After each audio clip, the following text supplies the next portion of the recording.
شیخ زید بن سلطان ال نہیان 1960 کی دہائی میں پہلی مرتبہ پاکستان آئے تو صدر ایوب خان ان سے ملاقات کے لیے تیار نہیں تھے۔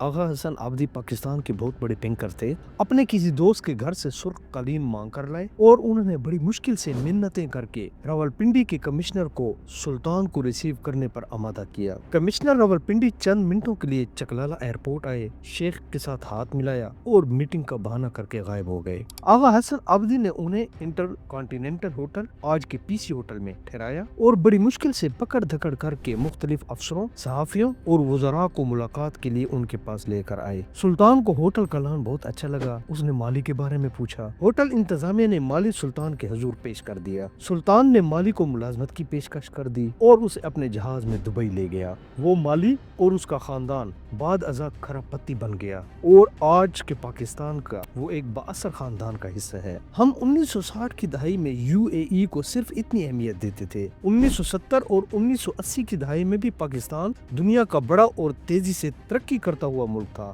یو اے ای کے حکمران خاندان ذوالفقار علی بھٹو کی تمام شرائط مان کر 1970 کی دہائی میں پاکستان سے ورکرز اور لیبر لی تھی اور ہمارے 12-13 لاکھ لوگوں نے صحرا کو دنیا کے کامیاب شہروں میں تبدیل کر دیا تھا۔ ایمریٹس اس وقت دنیا کی تیسری بہترین ایئر لائن ہے۔ یہ ایئر لائن 1985 میں کراچی سے شروع ہوئی تھی اور پی آئی اے نے اپنے 2 جہاز اور عملہ دے کر اس ایئر لائن کی بنیاد رکھی تھی۔ ایمریٹس کا مخفف ای کے ہے، ای سے ایمریٹس بنتا ہے اور کے سے کراچی، لہٰذا ایمریٹس میں آج 37 برس بعد بھی کراچی کا کے موجود ہے۔ مگر آج یو اے ای کہاں ہے اور ہم کہاں ہیں؟ ہم 10 برسوں سے یو اے ای سے قرضے مانگ رہے ہیں، جبکہ اس نے ہمارے تقریباً 12-13 لاکھ نوجوانوں کے ٹیلنٹ کو ڈسکور کیا اور اسے استعمال کر کے اپنے صحرا کو دنیا کے کامیاب ترین شہروں میں تبدیل کر دیا۔ اگر یہ ٹیلنٹ ہم خود استعمال کرتے تو یقیناً دنیا ہمارا دروازہ کھٹکھٹا رہی ہوتی اور ہم ان سے سیاحت میں ڈالر کما رہے ہوتے۔ بارکیف یہ حقیقت ہے کہ ہمارے نوجوانوں میں پوٹینشل ہے، بس اسے صحیح ڈائریکشن کی ضرورت ہے۔